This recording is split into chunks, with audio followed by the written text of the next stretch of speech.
আমার ছোট্ট সংসার সবাইকে অশেষ অশেষ ধন্যবাদ জানাই এবং সবার শুভকামনায় আমি এই রান্নাটা শুরু করলাম। অনেক দুঃখিনী আমি, অনেক কষ্টে এই জীবনটা শুরু করলাম। জানি না তোমাদের ভালো লাগবে কি লাগবে না, তবুও চেষ্টা করে যাচ্ছি এবং চেষ্টা করব যাতে তোমাদের মনের মতো করতে পারি।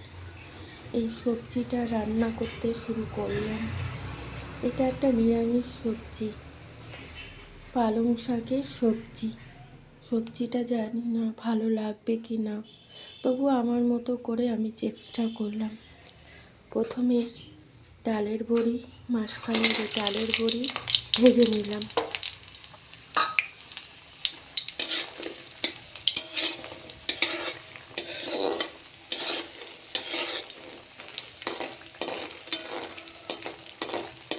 ভেজে উঠিয়ে নেব।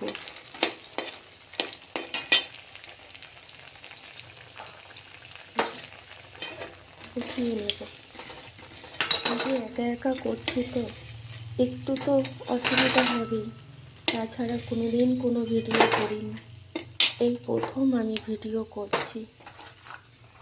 জানি না তোমাদের কাছে আমার ভালো লাগবে কি না। বেগুনটা ভেজে নেব।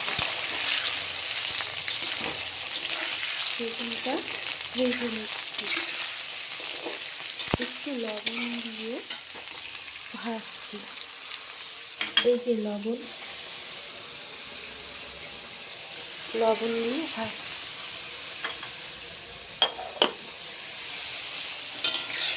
আমি অনেক কষ্টে এই জীবনটা বেছে নিলাম, এই রান্নার জীবন। আজকে 20 বছর 22 বছর ধরে রান্না করছি, তাই সেই রান্নাটাই আজকে তোমাদের কাছে শেয়ার করছি। জানি না তোমাদের ভালো লাগবে কি লাগবে না, না লাগলে তো বলো।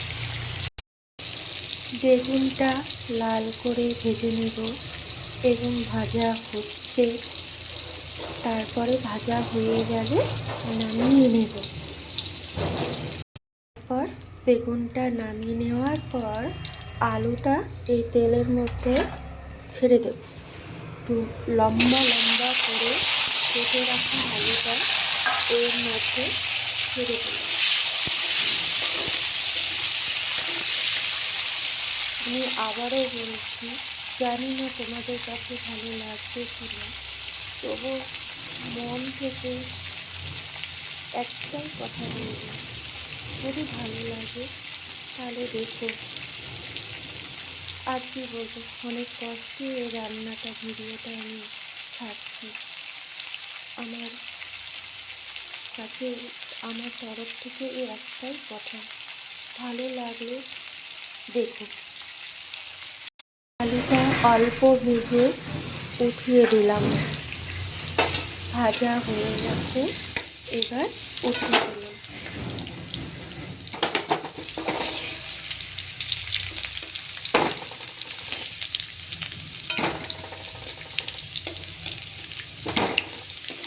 আমি নিজে নিজে একা করছি তো, প্রথম একদম জীবনের লাইফে প্রথম একা করছি, একটু তো ভুল ত্রুটি হবেই, তো তবুও করছি। তারপর তেলের মধ্যে শুকনো লঙ্কা একটু ভেজে,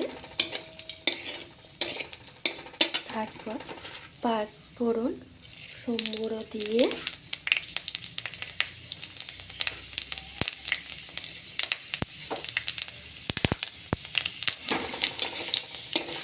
একটু ভেজে নিয়ে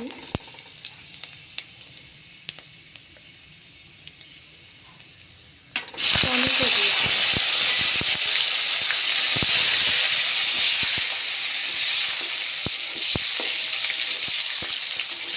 টমেটোটা দিয়ে একটু নাড়াচাড়া করে একটু লবণ দিয়ে দেবো, অল্প দিলাম, কারণ বেগুন ভাজা আলু ভাজাতে একটু লবণ দেওয়া আছে, তো সেগুলো পরিমাণ করে অল্প লবণ দিলাম।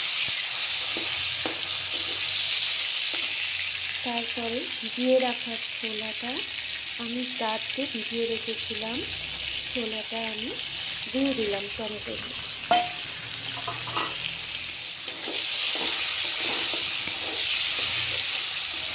দেওয়ার পর নাড়াচাড়া করে আদা গ্রেট করে রেখেছিলাম, সেই আদাটা দিয়ে দিলাম।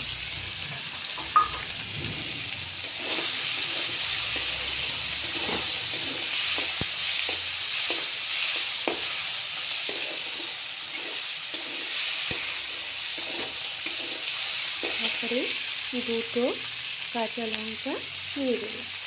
আমাদের তো ঝাল কম খায়, তাই অল্পই দিলাম। আমরা তো ঝাল খাই না অতটা, মোটামুটি খাই।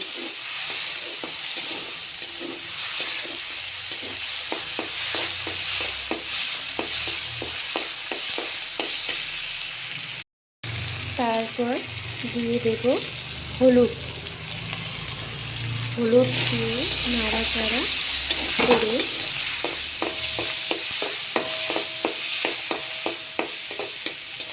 একটু ভেজে নেব, মানে যেগুলো দিয়েছি সেগুলো দিয়ে একটু কষিয়ে নেব।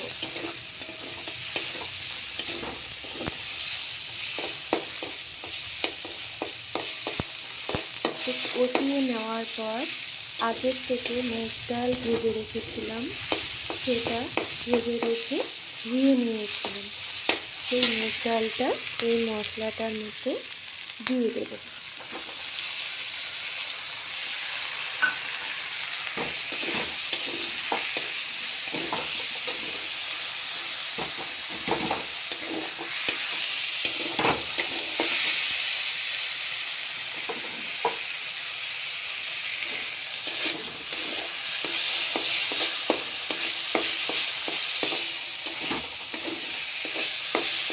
নাড়াচাড়া করার পর তারপরে আমি পালং শাকটা এর মধ্যে দেব।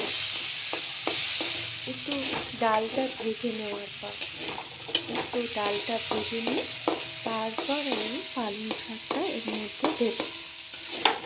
আবারও বলছি, এই ভিডিওটা আমি একা একা করছি, এক হাতে ধরে এক হাতে নিয়ে, তাই হয়তো একটু ভুল ত্রুটি হতেই পারে, তোমরা কিছু মনে করো না। আমার প্রথম ভিডিও তো একটু তো ভুল ত্রুটি হতেই পারে, কেউ একটু মনে কিছু করো না। আমি এক হাত দিয়ে ধরে এক হাত দিয়ে যাচ্ছি, তাই একটু ভুল হতেই পারে। যাই হোক, এখন আমি পালং শাকটা এর মধ্যে দিয়ে দেব।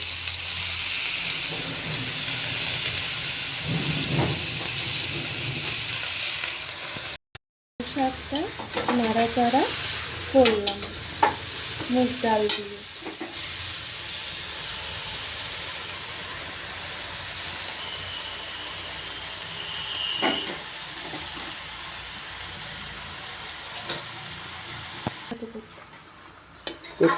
তারপর পালং শাকটা মুগ ডাল দিয়ে নাড়াচাড়া করে একটু কষিয়ে নেব। কষানো হয়ে গেলে তারপরে এর মধ্যে কিছুটা জল দিয়ে তারপরে ভেজে রাখা মাসকালের ডালের বড়িটা দেব। তারপরে ডালের বড়িটা দেওয়ার পর তারপরে বেগুনটা দেব। মাসকালের ডালের বড়িটা দিলাম, তারপরে একটু অল্প মিষ্টি দিলাম। মিষ্টি দেওয়ার পর একটু নাড়াচাড়া করে এটাকে আমি ঢেকে দেব।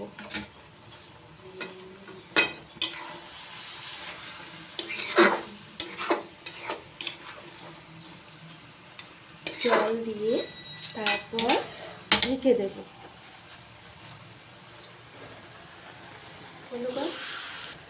জল দিয়ে ঢেকে দেব।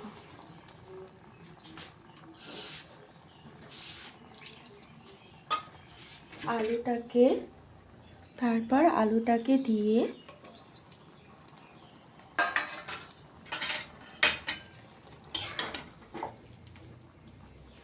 তরকারিটা ঢেকে দেব।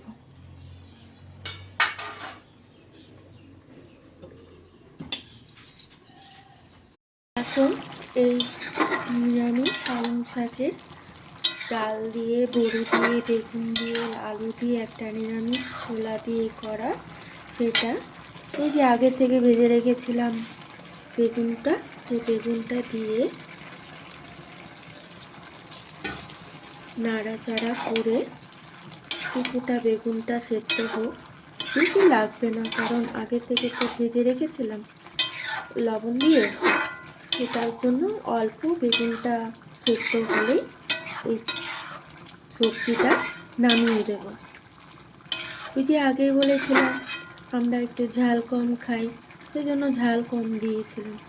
তোমরা যদি ঝাল বেশি খাও তাহলে তোমাদের ইচ্ছে মতো ঝাল দিতে পারো, সেটা তোমাদের রুচির মতো।